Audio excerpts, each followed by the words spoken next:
because I just was thinking about the strike ending, which is kudos to all the actors and performers out there who finally are able to go back to work. I think it was harder on the actors than it was even for the writers, because first of all, I don't know if everybody realizes, I think they kind of intuitively understand it, but just to put a number on it or get close, approximation, there's only about 1,200 working writers in the industry. And so their solidarity cannot be matched by SAG, first of all. And they all know each other. It's like going to high school. And then second of all, you're dealing with far less people, so it's easier to resolve. And those people are all working, so they have sort of a longer runway, if you will, of finances. If you were just turned a SAG actor, you were running out of money.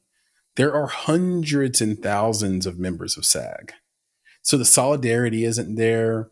Not everybody voted to strike, like not even close. And so it's a much harder negotiation. And I think in turn, even though I'm so glad that the strike is over, I think in turn we'll see that they might have gotten not as good of a deal as the writers. That's not a popular thing to say.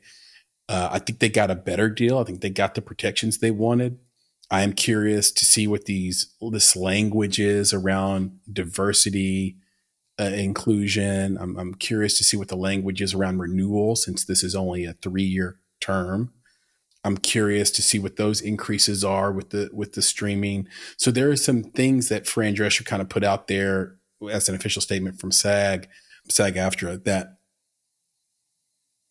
are reason for applause, but there's no details yet. And so on the next Indie Talk after this one, I think there'll be details for us to talk about and sort of for us to examine. But there was this joke that everybody needed to like grab their umbrellas because it's about to rain on you from the publicist.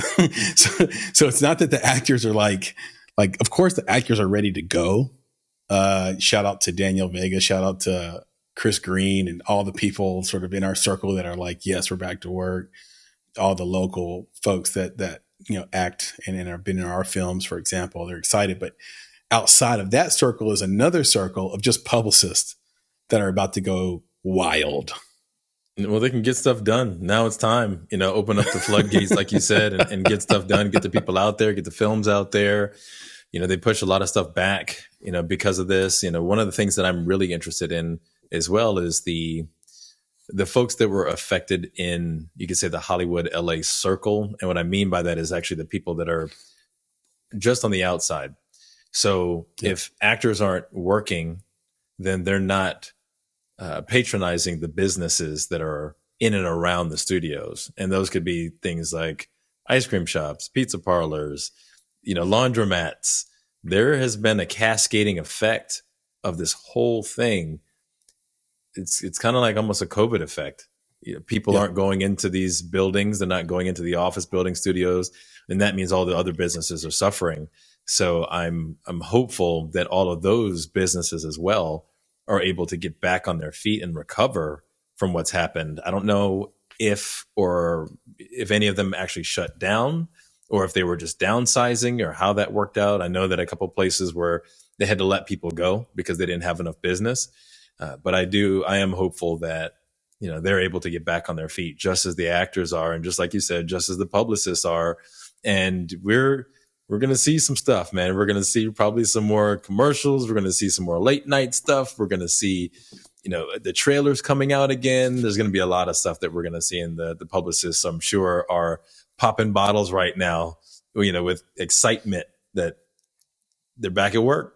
Yeah, it opens up the other half of their business because, publicists are smart. They're going to do music industry folks. They're going to do real estate agents. They're going to do CEOs. Publicists can work with anybody. But now that you have the actors too, they're going to be inundated with work. And so we just have to get ready. They're going to be on fire. Our inbox is going to be full, Nick.